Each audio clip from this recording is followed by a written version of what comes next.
What about people stacking arenas then in the last 5-minute siege? I mean, if someone wants to put arena in their defense, that's fine. I think that's totally fine. It makes it easier to clear it. It's just a stall thing, right? Have I noticed any difference in defense meta between EU and global? No, because this is basically just siege. There's very little difference to it because the content we're actually playing is literally just siege. This is not guild. This is not arena content at all. Am I enjoying it? It's all right. It's honestly, I can agree that it's a little bit of a chore, mainly just because it's playing like an extended siege every day. I don't find it super interesting. I don't find it boring though. Do we get rewards for every wing we do? Is it only that experience thing? You get the experience, yeah. Is that the only thing we get from it? Because it seems kind of boring. Yeah, so you get weekly rewards. Yeah, okay. I think that's it though. Besides those two things, they should give us glory points for every one of these wings. We get glory EXP towards our seasons, whatever it's called, the reset. Yeah. You need to requalify and conquer for the following weeks. No, you requalify once per. It's once per what's it called? Once per 8 weeks, once per season. Yeah, like season, right? Yeah. Yeah. The main thing is not being time gated like Siege. Yeah, it's nice not being time gated in that regard. I can agree with that. I think the thing that I don't like about it though is there's no benefit to clearing faster. Like you basically just bruiser everybody, right? I Lucian 2 people and it's I lost to Lucian them and I just did it because I was I wanted the convenience factor of it. But it's not like Rush Hour. I don't need to actually have any form of convenience at all. So I might as well just always play safe every single time, right? I might as well treat it like Siege. So what would you do to make it more interesting? Because you can see them adding a condition like in Siege Tourney or maybe P&B would be clear. I really think that the best way to change up the way people approach Interserver Arena is to give bonus points based on how long it takes you to clear. If you clear faster, you should get bonus points, in less amount of turns, right? Because then it deters people from using teams like what I'm using. If you want to try to race for top tier competitive nature, I don't think any those global are the two options.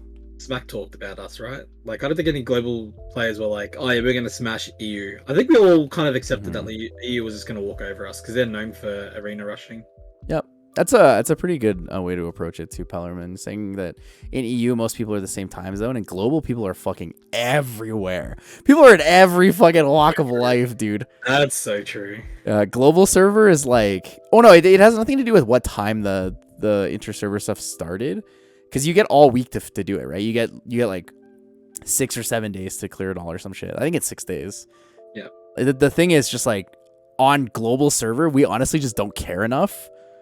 And Europe cares a lot, so they will naturally just do way better than we will. I mean, the timing of Arena Rush is also pretty good for European players, because if you're mostly in Europe region because you're actually in Europe, whereas Global's got a lot of people from Asia still and Australians and all that sort of stuff. So Rush can be kind of hard for a lot of people on the server. Oh man, it just felt like Siege 2.0. You were right. I really want it to be something more than content that already exists, you know? To be honest, you know what I would like?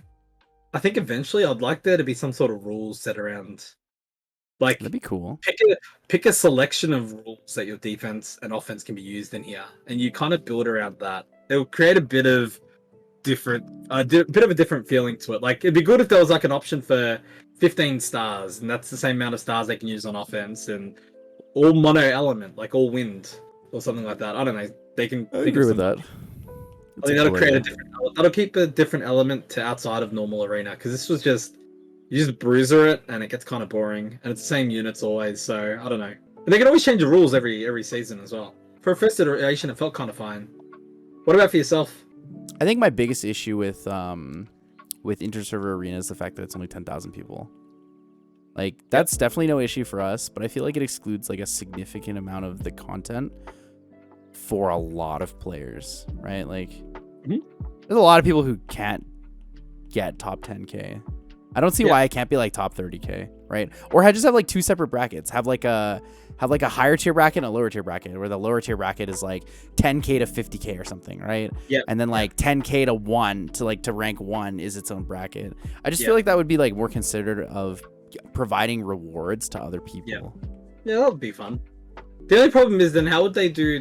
I reckon then they wouldn't be able to do like. I guess okay. What about if the top 10,000 was like competitive play, and then everyone else got like a casual bracket and they could still earn glory points from it? They get 50 wings. Maybe that idea of, you know, you get your 50 wings and you get 10 glory points per win, and it's like the non-competitive part of it, and people can still participate, fighting people from other servers and still get some sort of involvement in it. I think what you have to do though is you have to make the content. You have to make the rewards of the content better, like a decent amount better for top 10K. Otherwise, people will just farm low ranks, right? It'll end up being like a siege farming issue all over again. Well, you don't get the glory point XP then. You know how you get that glory, the one that we were getting the crystals from in the scrolls? True. So you're saying you only like, get that in the, Yeah, I think conceptually it's a good idea. A lot of steps we could take towards making it better or good overall. I just think like they should leave it open to everyone to participate and give them 50 free wings to hit.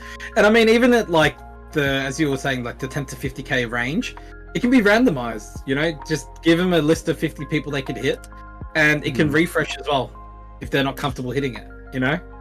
All you have to do is get your 50 wings, because it doesn't really matter at the end of the day. It's literally glory point farming. It's an extra 500 glory a week, and it's also, you know, an involvement in what is, you know, content available to the competitive players. And if they like it, they can always decide, you know what, I'm going to rush for Arena this week to try get into it. To be fair, though, there's always this stigma and conversation that people have where it's like, we don't include enough new players. And I think that it's okay actually to have content designed for endgame players. And the reason for that is because there's so much content in the game already as a starting player that by adding more, especially like unnecessary stuff, like strictly PvP reward focused stuff, it becomes overwhelming, right? It's too many things. 100%. Yeah. But yeah, that's kind of like my counter argument to that a lot, because a lot of people will say like new content is too limited to like endgame players, and it's like I understand that it is more limited towards endgame players, but at the same time, what they're doing with that feels okay overall, because this content is not absolutely necessary to do, right? Exactly. Being a new player and missing out on this means that you're probably spending more time on the things you need to be progressing on anyways, like your actual progression, clearing TOA hard, working on your dimensional hole, working on your 2A, like I don't know. That's why I say like even like if we did the expanded league where there's like top 50K, like that's still not accessible for new players, right? Yeah. If you made it 30K or 50K, like it's going to be like moderately competitive around that rank if the rewards are decent enough. Yeah. No, I 100% agree. I think you're right. Like not everything should cater to everyone. It's exactly what you say. Because remember, the later you get into the game, there's less areas to that you could really focus on, right? A lot of it becomes autoable. A lot of it becomes just things that you do, but then you can really prioritize on what you want to do in the game, right? You could become a siege player, you can become an RTA player. If you're interested, you could do both, obviously. You know, if you don't really want to do the RTA aspects, there's TOA hell, you know? But, like, if you think about it, if all that area was accessible to early game players, imagine having to still, as you were saying, set up your dungeon farming teams, making them as efficient as possible, and then having to try prioritize runes on things to help you clear TOA, and then, I want to do siege at the highest level, and all at the same time, you know what, I want to do RTA. But then think about how many units you have to have or built to be able to do all that content at the same time. It's not feasible. And that's why, like, when I hear the argument of a lot of people saying, you know, everything's always catered to endgame players, it's really not. They're really closing the gap between endgame content by making it easier to farm. All the auto farm, all the higher tier dungeons, it just makes it a lot easier for people to do. So, yeah, I don't know. I personally feel like it's great that they're introducing it, but I think maybe expanding it, as you said, a little bit more to the top 50 would be fine as like a non-competitive field. Contradict that by saying the argument that there is much more content for the top 10% of players. Limited event gives lower players the feelings of not being wanted or missing rewards. Missing rewards making the gap between the top players and the lower players increase. Okay, so there's two things inherently that are incorrect with the statement that you're making because it's not framed properly. The first thing is that you are assuming that all players are competitive, which is inherently wrong. There is a significant margin of players. I would say over 70% of the player base is completely casual. These are people who have no interest in playing the game competitively. They just play the game socially, or they just play the game because they like the monsters and all that stuff. So right off the bat, like, it is completely acceptable to exclude those players from competitive content because they're not competitive players. They don't care about competitive content, right? If they want to change from that 70%, and that 70% is an arbitrary value, it's actually probably higher. It's probably closer to 80 to 85% of players are not competitive. There are so many people who log in, spend money, summon, log off. They don't do anything else, right? They talk to their guild, they talk in their default channels, they maybe farm every once in a while. Most people do TOA.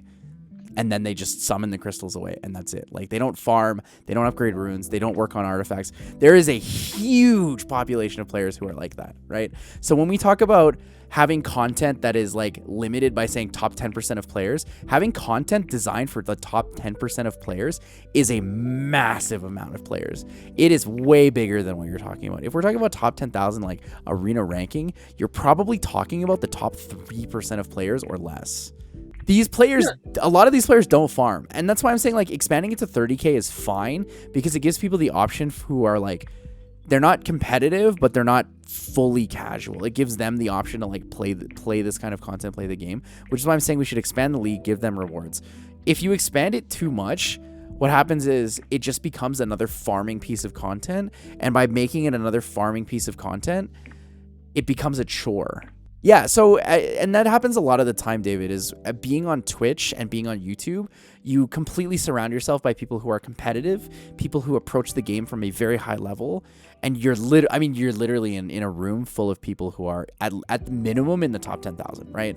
Most of us are in the top 10,000, some of us are in the top 1,000, some of us are even higher, right? Lucky's played in SWC before. Like, we've played at these levels where just being around us, you've kind of like normalized yourself to this type of competition and this level of play, right? We are a very small community. I think it's almost fair to say, right? If you're on Twitch, you're one of the more competitive players. I feel like that's almost a fair statement to say. Yeah, and even if you're like a casual player watching Twitch, you're still leaning more towards the competitive side than like 99% of players are. Yeah, I would venture to say that most of the time we have at least 30 players in chat that are at minimum G2+. Like at minimum G2+. Because there are some really good players in our chat here. One intriguing factor would be to see how many people are actually active in Arena, like normal Arena. Like how many unique players are playing in Arena and actively. Maybe the measurement could be how many people do 100 wings in a week. Oh, I don't even do 100 wings in a week. Yeah, exactly. That's way too much work. 100 wings is too much work, okay, dude. Maybe 100 wings or C1 and higher. So your defense is carrying. That's true. It'd be good to know who's on that level so you can kind of get a feel of, okay, who would make up a competitive player base? And you get a feel from each server. I think you'd see maybe EU has a deeper player base for competitive Arena. Mm-hmm. For sure. You might see, you know, I'm just going to throw a global under the bus here, but maybe you'll see that maybe only 9,000 people are active on global for Arena. Who knows? Yeah. But like that'd be a good measurement to see. Then you can kind of get a feel of, all right, what would be the proper or the appropriate level of participants you have for something like Interserver Arena? There's a lot of people like I usually do like 60 wings a week, and the reason I do 60 wings a week is because I can still get C3 every week if I want to, doing just 30 wings in the last day. So I wouldn't call myself an active player, but I can still get that rank, right? Yeah. So I guess, I don't know, I'm just trying to find a way for them to be able to measure a way to see what is an active player base to be able to measure a competitive play. You know what I mean? Does that make sense? It's more so you don't want to involve too many players where it becomes inactive players ending up in there. So I'm trying to see if there's a way to try find that balance of drawing a line in the sand. It's like, what if it's top 50k, for example? What about if there's, 5,000 people in one server that just doesn't do Arena and they end up in that rank? They do not, Monero. Do you think server transfers should be a possible thing? I think server transfers should be a thing every single Siege season. You should be able to buy a server transfer for like, you could even make it $30 and it would be fair. Like if you had a $30 server transfer that you could buy once per season, per Siege season, and what happens is everyone who is on that server gets transferred over immediately after Siege tally is finished, that would be cool. I think that'd be fine. I mean, you can have server transfers in every other game except for like mobile games. I don't understand why. They would make so much money on it. I think their biggest fear is that people would leave. Everyone would leave a certain servers and just become like this super server. Yeah, I think that's one of the concerns with it. What about if they made it like? No, actually, I agree with you. I was gonna say, what about if it was only once per year? But like, as in, they give you the offer at the end of each season, but you can only use it once per year. The reason I said prestige season is because that's essentially that's like one real life season, right? One siege season is like 10 weeks, 3 months, like that. Yeah, pretty much. Yeah, 3 months. I think that's fair. That's fair. Yeah. All right, friend. Any last thoughts before I go to bed? Because I'm so fucking tired. I'm falling asleep. This is such a long stream, dude. Oh man, I stream for 8 hours. I never streamed Summoners War for 8 hours. I'm gonna constitute this as one of my streams now. This is like 3 hours. But yeah, thank you guys for hanging out. I appreciate it. If you guys don't know, this is my guild leader, Lucky. I'll shout him out in chat. You guys can check him out. Nah, no worries. Thank you, and thanks, chat. Always fun. I wasn't Good lurking times. in chat this time. It was hello. Actually chilling, yeah, having a good time.